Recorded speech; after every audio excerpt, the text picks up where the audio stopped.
যদি লাগে আসো স্বপ্নে আজাল বিদাল দেখো আল্লাহর ওয়াস্তে আইস্তনে কমসে কম 40টা দিন ওযু করি ডাইন হাতে উঠিয়া আর উঠতে সময় দুরূদ শরীফ পড়ি পড়ি উঠিও ইনশাআল্লাহ শয়তানে কোনো বেরাসেরা লাগাইতে পারতো না আলহামদুলিল্লাহ আমল করিয়া দেখুন যান আমল নাই গিয়া উঠিল দুমদাম দিয়া আনচুয়াল্লাহ উঠিয়া ঘুরে গফরে কয়রে ভাই গত রাত গোল দিছি 32টা কই যাইতা ওলা এখন আমার ভাই হল বন্ধু হল ওযু বালা না খারাপ মাতকা ওযু ইসলামের ভিতরে বালা খাম না খারাপ একটা যদি হিসাব ধরনতে আমি কইছি 6টা কয়টা আমার মাত বুঝা জানি ভাই একটা হিসাব যদি ধরেন না কেন ধরেন না অনেক মানুষ ব্যস্ততার কারণে বা উড়াউড়ি করিয়া ইচ্ছেন টাইম খেয়াল নাই ওযুর ছাড়াইয়া মিলাদ শরীফ শুরু না যাই যাইবনি জি না আল্লাহর বান্দা শরীর পবিত্র আছে কিন্তু ওযু নাই মিলাদ শরীফ ও মিলাদুন নবী শরীক হইতা পারেন কোনো আপত্তি নাই বুঝেন যান মিলাদ শরীফের ই খাস বাদে 1 নম্বর খাস হইল কুরআন শরীফ তিলাওয়াত করা সুবহানাল্লাহ আমি বানাইয়া কইয়াম না হাসা কইয়া যারা মাতিরা না বুঝা যাইব বানাইয়া কইয়া আল্লাহ ওয়াস্তে দিরা কথা মিলাদ শরীফ বা মিলাদুন নবীর 1 নম্বর খাস কিতাব জি কুরআন শরীফ তিলাওয়াত করা আপনারা বাড়ি মিলাদ শরীফ পড়াইলে ইমাম সাহেব মাওলানা সাহেব যে আই নাই না ইয়াকুলু আল্লাহ তনে তিলাওয়াত করেননি মাত্তা না করেননি না গানে কটা গায় ইদানিং তো মুল্লাইন তো ওয়াজল দিয়া গান লাগাই মাতই না আরে ভাই কিনা ফাটাফাটি গান ঠিকই লাগা হি গে দিলে গুয়াজ গান উনলাম উঠিয়া কয় মরণ কালে ঢোল বাঁশি বাজায় আমি কয় বাজাই না কয় বড় দুইটা দিলাই বইতলর বইতল কয় মরণ কালেও দিল ঢোল বাঁশি বাজায়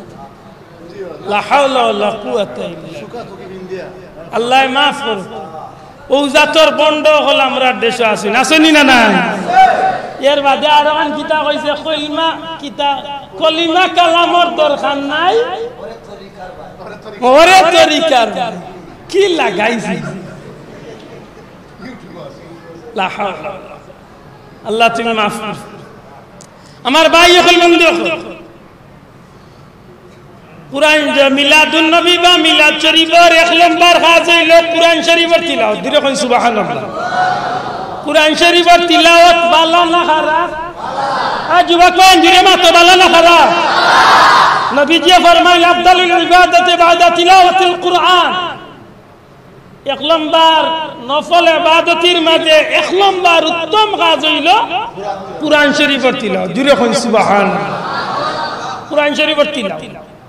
কুরআন শরীফের তিলাওয়াতের অনেক মর্যাদা যদি কেউ এমনি নরমালে তিলাওয়াত করে 10টা নাকি যদি আল্লাহর কোনো বান্দায় বালা নিয়তে বালা জায়গাত গিয়া তিলাওয়াত করে ফজিলত বেশি যেমন মক্কা শরীফ গিয়া একটা অক্ষর তিলাওয়াত করব 1 লক্ষ নাকি সুবহানাল্লাহ রমজান শরীফে তিলাওয়াত করব 70 লক্ষ নাকি সুবহানাল্লাহ মক্কা শরীফে গিয়া যদি তিলাওয়াত এইভাবে কুরআন শরীফের অনেক পায়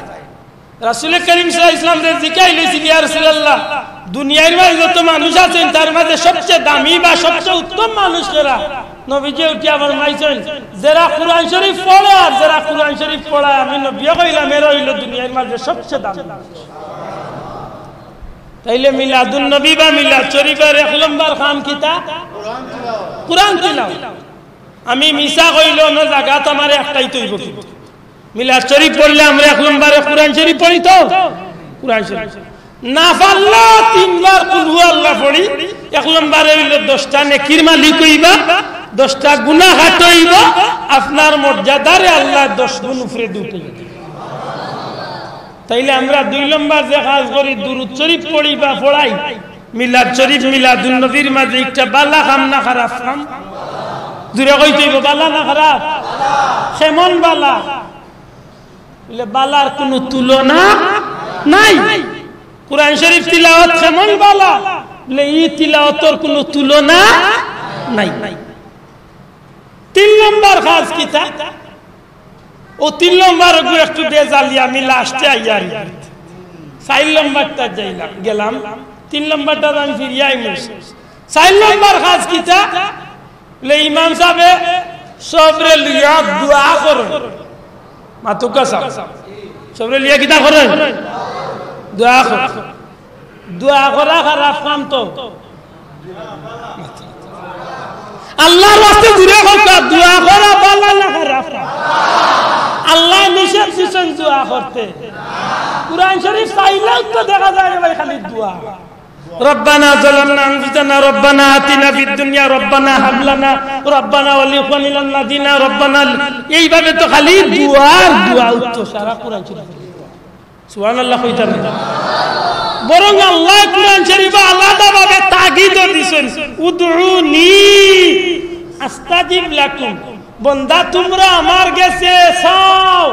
আমি তোমরা চাওয়ারে পূরণ করিয়া দেব আমরা চাইতাম কার কাছে জুরে কইতেই কার কাছে আল্লাহ সাক্ষী রাখিয়া হোক ফুলতলি সাহেবের একজন মুরিদ বা আপনার মতো সত্যিকার একজন আহলে সুন্নাত ওয়াল জামাতের আকীদাভুক্ত মানুষে আজ পর্যন্ত আল্লাহ ছাড়া কোনো দরবারে গিয়া কোনো পীর সাহেবের কাছে চাইছেন দেখি আল্লাহ সাক্ষী রাখিয়া আত্মীয়া হোক চাইছেন কেন আমরা জানি চাইবার জায়গা কোন জায়গা জুরে আত্মীয়া হোক কোন জায়গা আমরা চাই কার কাছে জুরে কইতেই কার কাছে তে যাও ওখানে শাহজালাল বলে তে তুমি যাও ওখানে মক্কা জবাব দিতে আমি শাহজালাল যাই আমার মক্কা যাইবার তৌফিক নাই মাতইন না আমি ফুলতলি যাওয়ার বাড়ি যাই আমার মক্কা মদিনা যাইবার তৌফিক নাই আর নাইলে তুমি মক্কা যাইবা ওখানে মক্কাত কি তা আল্লাহ বনা আছেন দিকে কইতে পারবা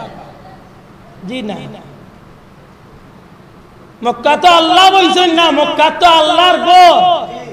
মাতই না কানে পাবো মক্কাত কি তা আল্লাহর ঘর সম্মানিত এক ঘর বায়তুল্লাহ জি বায়তুল্লাহ আল্লাহর ঘর ও আল্লাহর ঘর কি হলো উদ্যোগ আল্লাহ তোমার ঘরের খান্দা চাইছি আল্লাহ তুমি দয়া করো আমার মনের আশা খান্দা পুরা মাতই না কানে চাও নবীজির রওজা শরীফের মন্দাত কি আল্লাহ নবীর রওজা শরীফের কিনারা চাইছি তুমি কুরআন শরীফে কইছো আল্লাহ আন্নাহুম সালামু আনফুসাহুম জাউকা ওয়াস্তাগফিরুল্লাহ ওয়াস্তাগফার লাহুমুর রাসূল ওয়াজাদুল্লাহ তাওয়াবার রহিমা তুমি কইয়াছো তোমার নবীর খান্দা চাইলে যদি নফসের উপরে জুলুম করিয়া অত্যাচার করিয়া অর্থাৎ গুনার কাম করিয়া দিয়াইয়া নবীর উসিলা করিয়া maaf চাইয়া তুমি আর নবী দি সুপারিশ করিলেন তুমি আল্লাহ maaf করিয়া দিলেন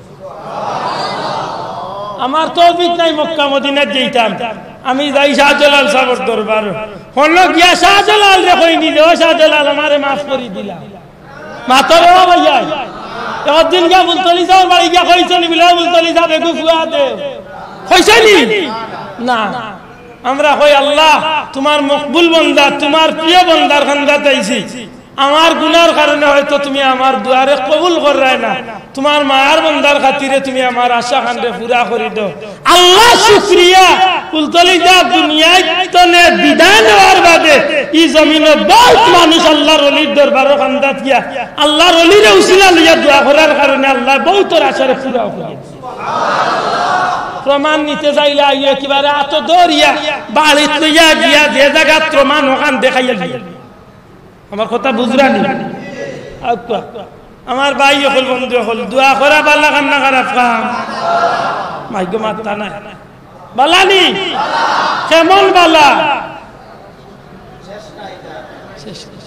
মানে যে বিষয়ের পরে আর কোনো বিষয় থাকে না হুজুর আকরাম সাল্লাল্লাহু আলাইহি সাল্লামে ফরমায় তোমরা দুইটা সময় দোয়া করিও এই দুই সময় দোয়া করলে আশাবাদী তোমরা দুয়ারে আল্লাহ খালি ফিরাই দিত না কোন দুই সময় এক সময় হইল যে কোনো ফরজ নামাজের পরে দোয়া আর আরেক সময় হইল শেষ রাত্রিতে অর্থাৎ তাহাজ্জুদের সময় দোয়া সুবহানাল্লাহ কইতা না ও সাহাবা বল আমরা তো আল্লাহর কাছে চাইতাম পারি না করতে কি আমরা এই দোষা আজকে যদি মক্কা মদিনা ওপেন করিয়া দেওয়া হইতো আর দুনিয়ার মুসলমান হল যদি আল্লাহর ঘরে খান্দা যদি ঠিকমতো খান দিত, আমার বুকুর বিশ্বাস ইনশাআল্লাহ এই জমিন তলে আল্লাহ করুণার মতো গজবরে উঠে গেছে। ঠিক না? ঠিক না? ইটা বন্ধ করিয়া হরাইয়া রাখি দিছে। আর আমরা দেখুন ইরা ইগুনা আরো বড় ইটা দোয়া করাও